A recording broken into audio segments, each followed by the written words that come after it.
What is up, everyone? My name's Louis, and it's my mission to aid your awakening. In this video, I'm going to talk about how you can change your reality. Change your reality by changing your self-identity, how you relate with yourself, who you think you are on the inside, what you subconsciously associate yourself with being like. Self-identity is going to change your reality. Once you see yourself differently, you see yourself relate with the outside world differently also. So this is going to change every way in which you perceive reality.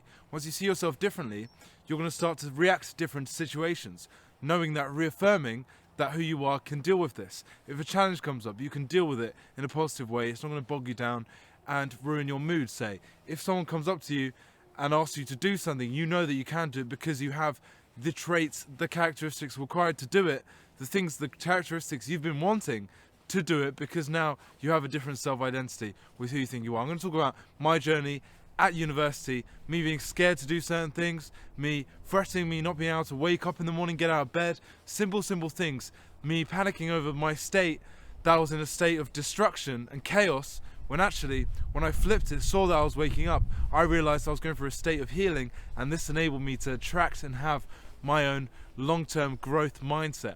So guys, I'm going to explain the key archetypes, the key ways in which you can change your self-identity today in this video. You ready? Let's get into it!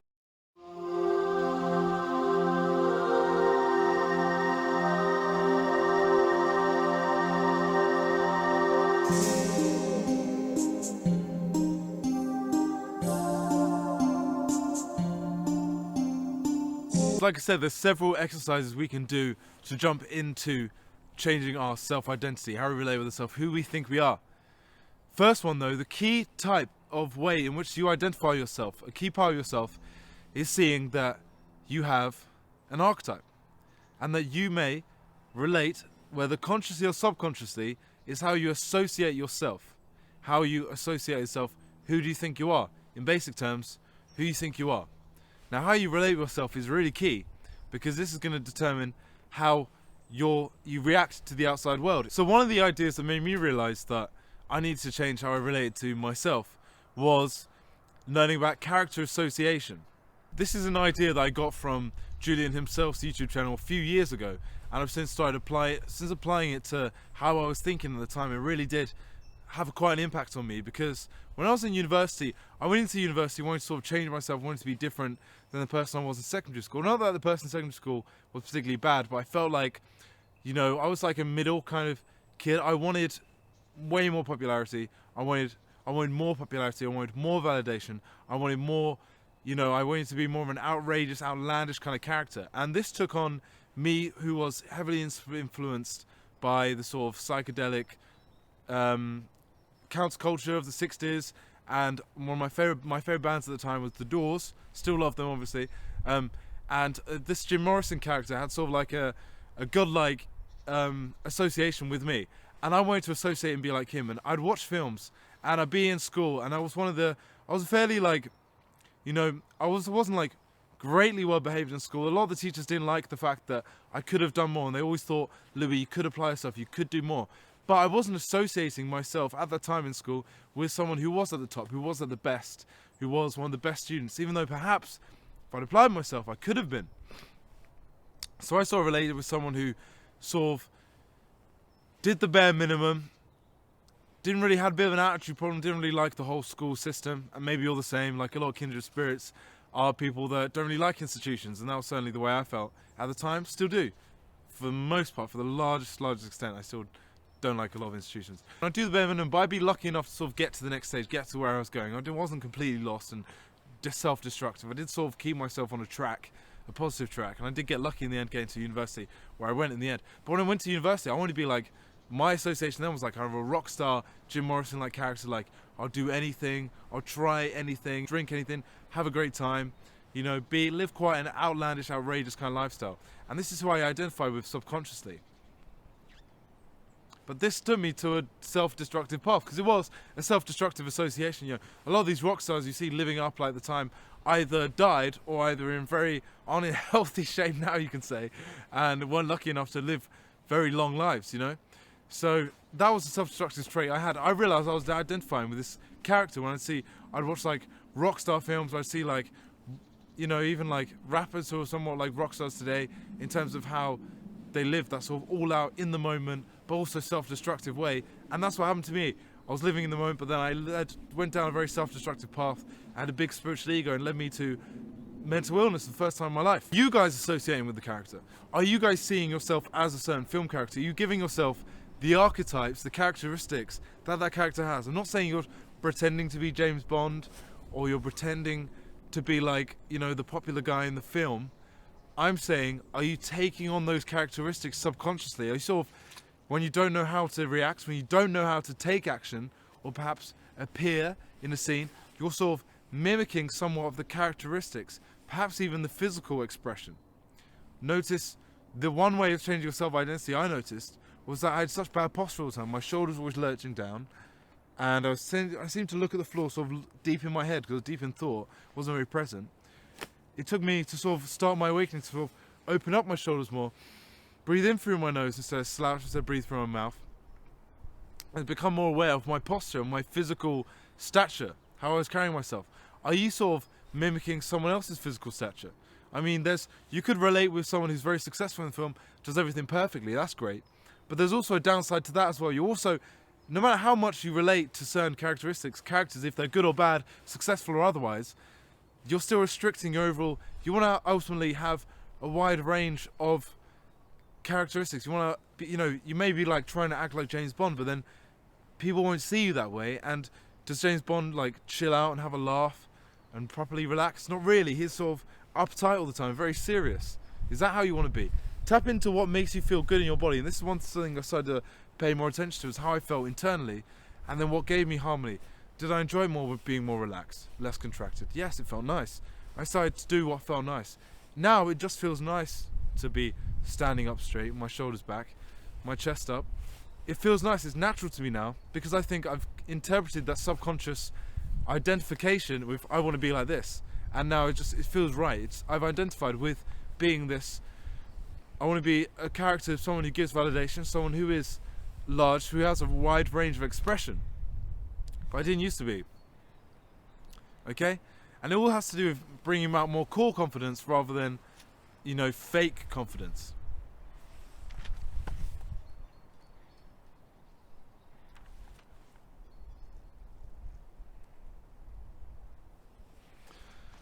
So like, it's a way of really like dealing with your shadow. Instead of facing your shadow and trying to change yourself, it's a way of just rationalizing the negative things about yourself. Oh, I'm like that guy.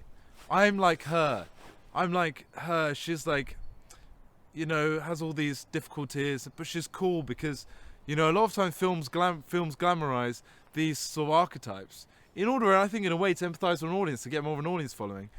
Where like you get this sort of depressed chic girl who's sort of upset and struggling with her demons, but she's kind of cool, you know, in the film. And that helps people sort of rationalize their own stuff and say, yeah, I'm kind of like that, instead of really face their shadow and want to change that or try and change that. So just become aware of what sort of character you're attracted to in films. What do you like about them? What appeals yourself to them? When you see like a key one's like a high school film. When you see a high school film and, you know, there's like the nerds, the popular kids and the nerds. Who do you relate with? Do you relate with more with the nerds? Because this can run people for a long, long time. What happens to people in secondary school is that they can sort of take on this identity and carry it forward, especially if it's a hurtful one. Trauma's far more difficult to get rid of, right? When you have a great experience, you want to remember it and you want it to boost you on. But often it's such a great experience, you sort of forget about it, and it's like, oh, you know, you want to sort of have it again, but you can't. It doesn't cling to you that much. So the best experiences is you're sort of in release when you're experiencing them, so you're not going to hold on to it. Whereas when you're trauma, you're stuck in it. It's like a scar. It's attached itself to you. So the identities you can have, some people that were some people that were unpopular in school, got bullied, they keep that with them for a longer time. And the people that are popular sort of forget about it and say, oh, it's not relevant anymore. Was I the popular kid? I don't know. You know? But then the people that had a difficult time still cling to that and still see themselves like that. And like I said, self-identity, they attach it to their self-identity and it's reflected in the external world around them. So another way, guys, and so this is what happened to me. Like when you start going through your awakening, how I shifted my mindset was that I was having a hard time. I was feeling depressed. I felt like, well, I was depressed. I had this sort of strong spiritual depression that came on, this anxiety that was really strong, sort of crippling, and I'd just have to take myself away from university and just lie on my bed and just, feel like, what is the point of questioning everything? What is the point of everything? Going through all this deep existential dread, existential doubt. I had no idea what was going on. And this is like, a lot of these signs on the surface would make me think something's fucked up here, like something's going deeply wrong, like I'm messed up.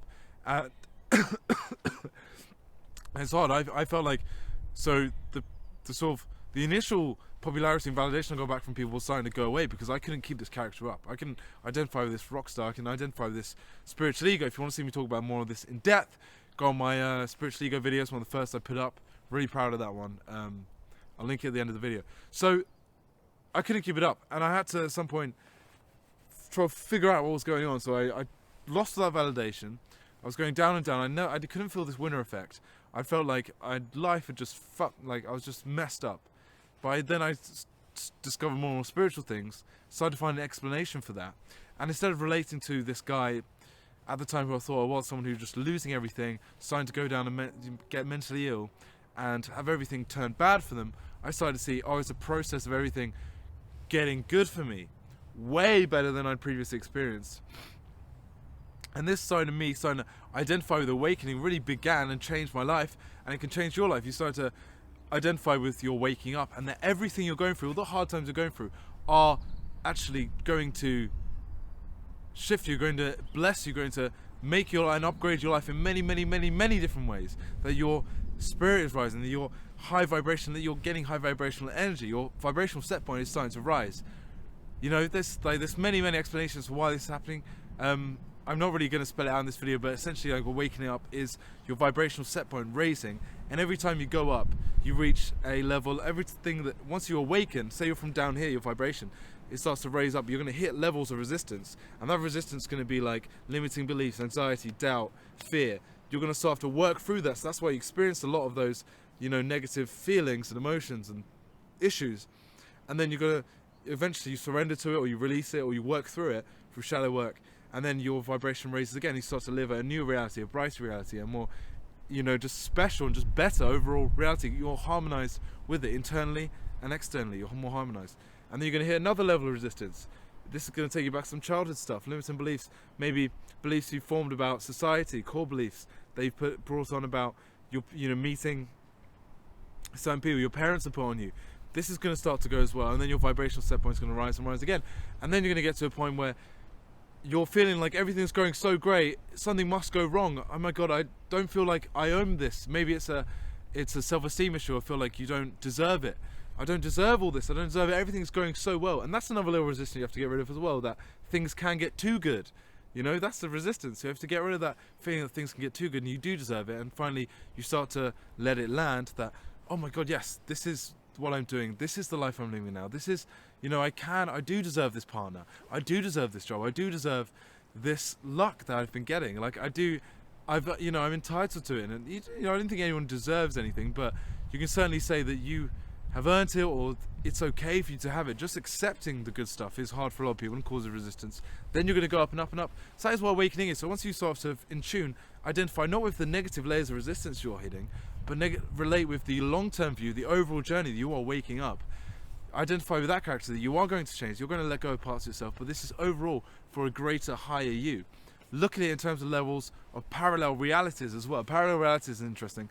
This is where you start to see, take yourself out of it. What would the lower Louis do right now? Think about yourself. Say your name's Kevin. Kevin and Alicia.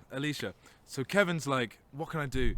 How can I get to a high level? What would loser Kevin do? What would loser Kevin do? Wake up every day feeling rough, hungover, maybe taking drugs or something, eating unhealthy food, getting up, going to a job he doesn't like, not talking to everyone because of his social anxiety, feeling alone, cut off from the world. What would hero Kevin do?